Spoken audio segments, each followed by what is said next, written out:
Halo, jumpa lagi dengan Bude di All Friends Entertainment, channel YouTube yang suka jalan-jalan kalau lagi ada duit, kalau lagi nggak ada duit, nasib. Hari ini Bude mengunjungi Cagar Budaya yang menjadi kawasan inti dari Ngayogyakarta Hadiningrat. Jangan lupa untuk subscribe dan like video ini.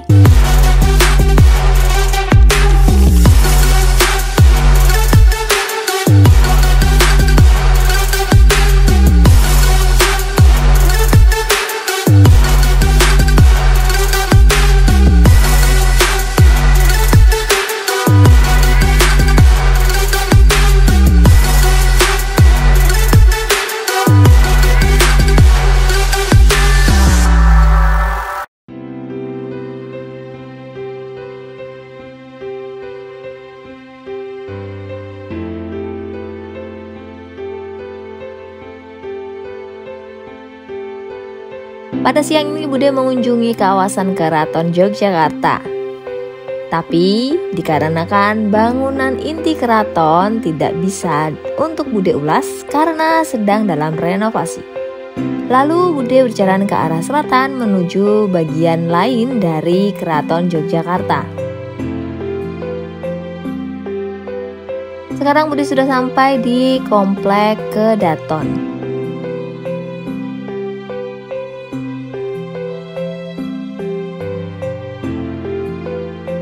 Pengunjung wajib membeli tiket masuk terlebih dahulu.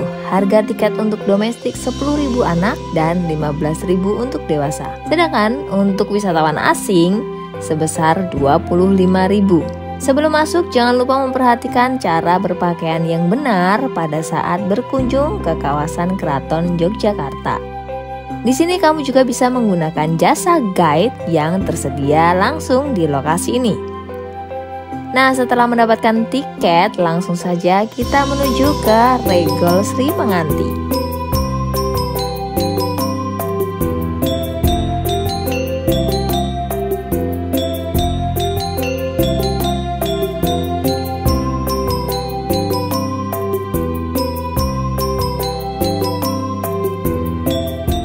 Regol Sri Menganti adalah sebuah pintu penghubung dan pada saat ini kami sedang memasuki Bangsal Sri Menganti.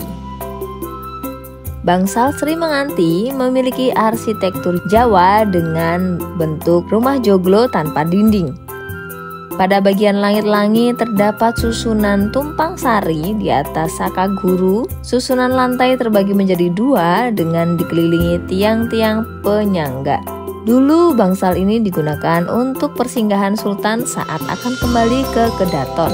Pada lokasi sekarang, Bangsal Menganti digunakan untuk tempat pagelaran tari dengan warisan pusaka, yaitu alat musik gamelan. Pada halaman Sri Menganti bagian timur terdapat Bangsal Trajumas. Trajumas yang mempunyai arti timbangan emas merupakan bangunan utama di Kompleks Sri Menganti. Dahulu menjadi tempat para pejabat kerajaan saat mendampingi sultan dalam menyambut tamu. Kini digunakan untuk menempatkan beberapa pusaka alat musik gamelan, tandu, dan meja hias.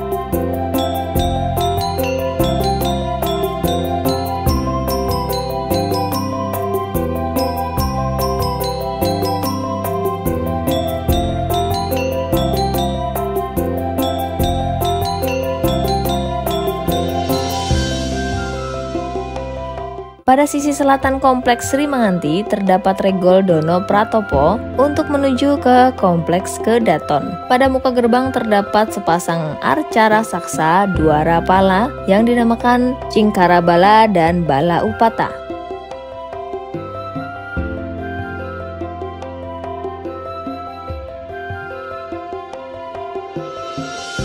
Memasuki Kompleks Kedaton. Kompleks Kedaton adalah bagian inti dari keraton keseluruhan.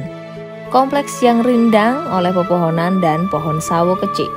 Pelataran dengan pasir yang konon katanya adalah berasal dari material Gunung Merapi dan pantai selatan. Pada kompleks ini tidak semua bangunan terbuka untuk umum.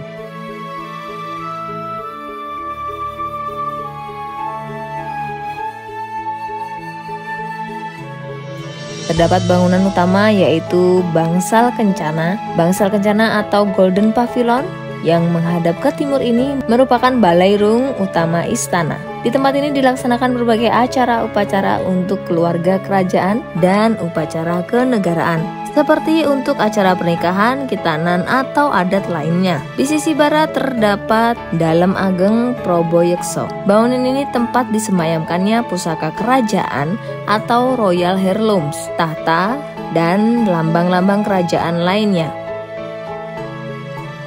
Pada sisi utara adalah Gedong Jene atau The Yellow House, sebagai tempat tinggal resmi Sultan yang bertahta hingga Sultan ke-9.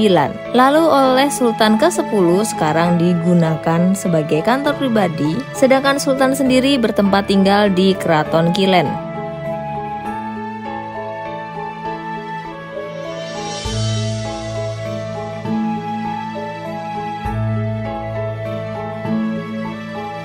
Pada bagian depan Gedung Jene adalah Gedong Purworetno yang didirikan Sultan kelima dan menjadi kantor resminya. Pada area ini tidak dibuka untuk umum, pengunjung hanya bisa melihat dari luar saja.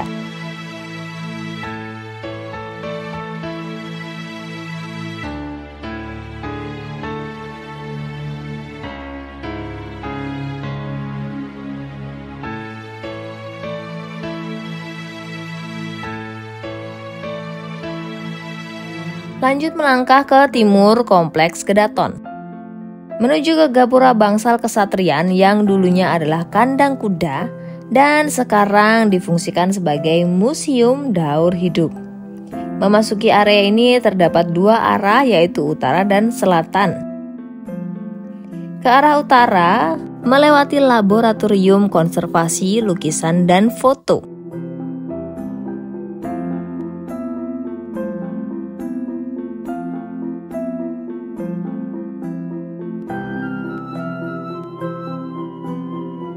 Dan sedikit ke utara lagi sudah sampai di Gedung Kapa sebagai ruang daur hidup dan batik.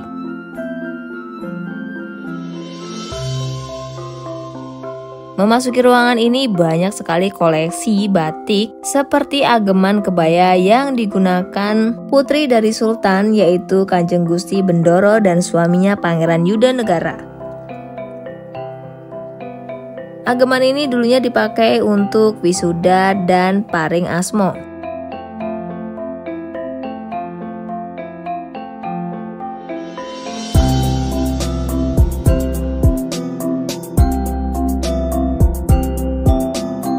Dalam ruang daur hidup ini, pengunjung lebih dikenalkan dengan adat pernikahan putra-putri Raja Kesultanan.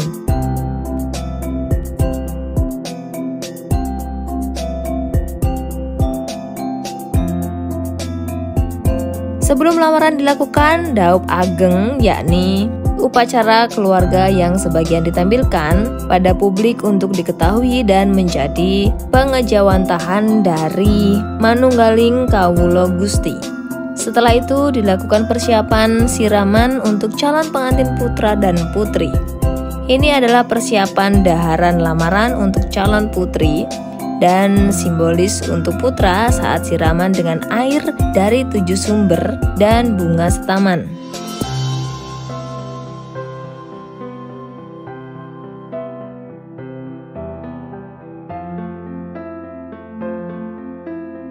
Setelah itu adalah acara Midodareni. Midodareni adalah acara di malam sebelum dilaksanakan ijab keesokan harinya yang mempunyai makna adanya harapan menjadi cantik seperti bidadari.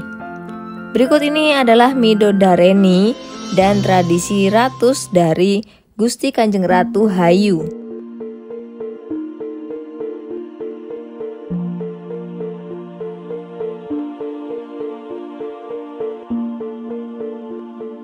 Pada ruangan lain menampilkan beberapa koleksi batik yang digunakan untuk prosesi upacara adat dengan detail pakaian pengantin adat Jawa yang digunakan.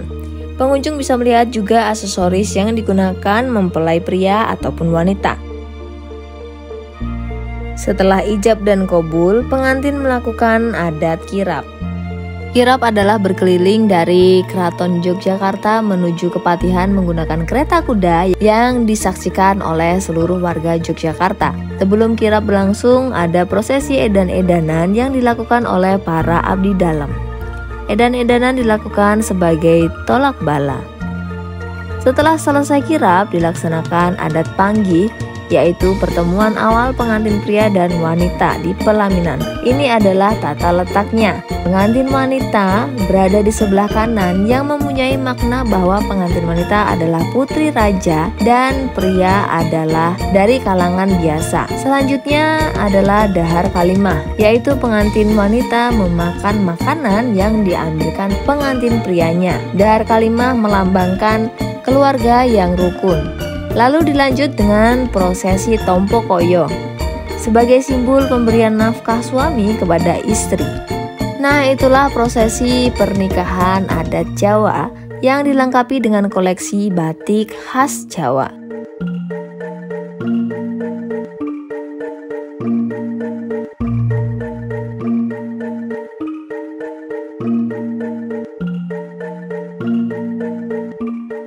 Lanjut kita menuju ke arah selatan dari Gapura Bangsal Kesatrian.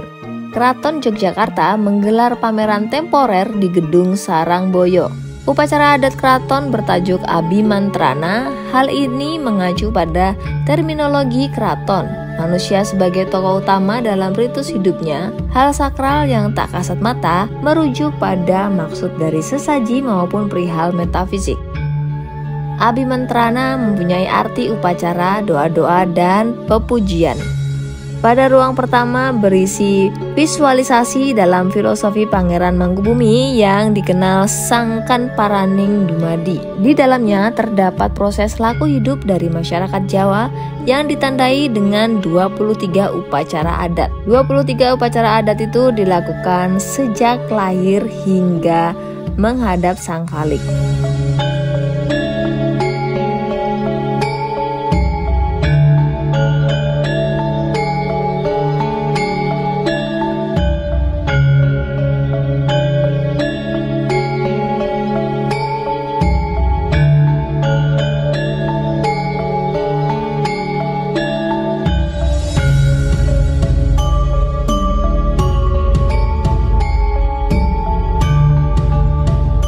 Di sini juga terdapat miniatur bangunan yang masih berkaitan dengan keraton.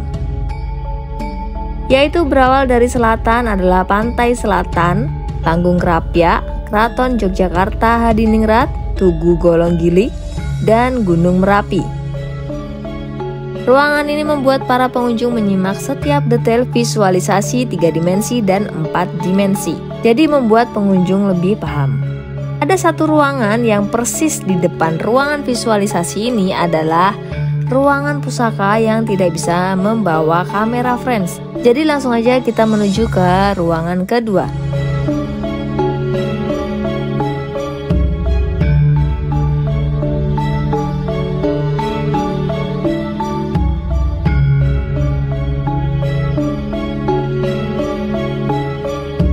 Dalam ruangan kedua ini bisa melihat semua hal tentang upacara adat.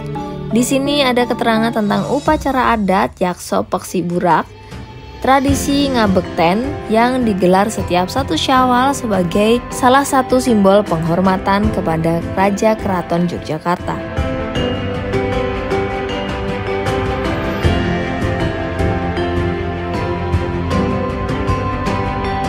Selanjutnya ada prosesi adat Tedak Siten. Di sini terdapat tiruan kurungan ayam beserta perlengkapan lainnya. Tedak Siten adalah tradisi menginjakkan kaki ke tanah bagi seorang anak balita dan sebagai wujud syukur.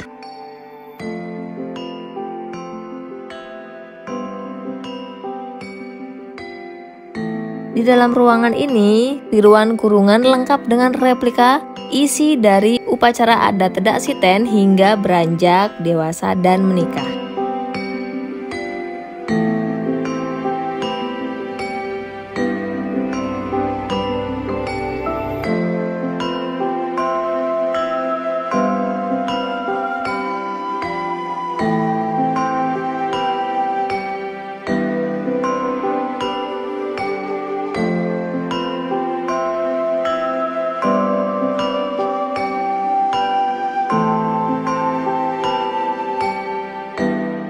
Ruangan terakhir adalah keterangan prosesi pemakaman almarhum Raja Keraton Yogyakarta, yaitu Sultan Hamengkubuwono ke-9 yang ditampilkan dalam pameran ini. Proses ini disebut upacara surut.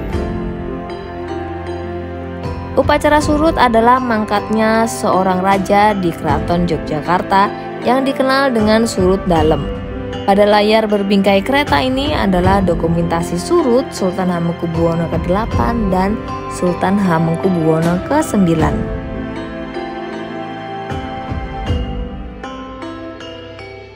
Menuju ke arah pintu keluar adalah menyajikan tradisi kutomoro, nyekar, dan haul sebagai bentuk penghormatan kepada leluhur yang telah tiada.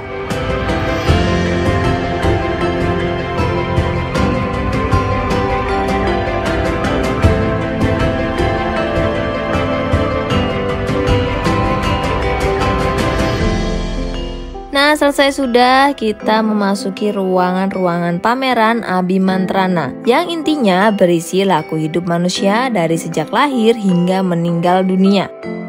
Pada saat keluar, kita menjumpai kembali pelataran kompleks Kedaton. Pada bagian selatan ini terdapat Gedong Patehan. Gedong Patehan berfungsi sebagai tempat bagi abdi dalam untuk mempersiapkan minuman keluarga sultan. Dalam bangunan ini terdapat banyak koleksi kerajaan, yaitu berupa set teko, dispenser, dan perabot dapur yang dipakai turun-temurun oleh keluarga raja. Gedong Patehan ini masih berfungsi untuk menjamu tamu-tamu kerajaan.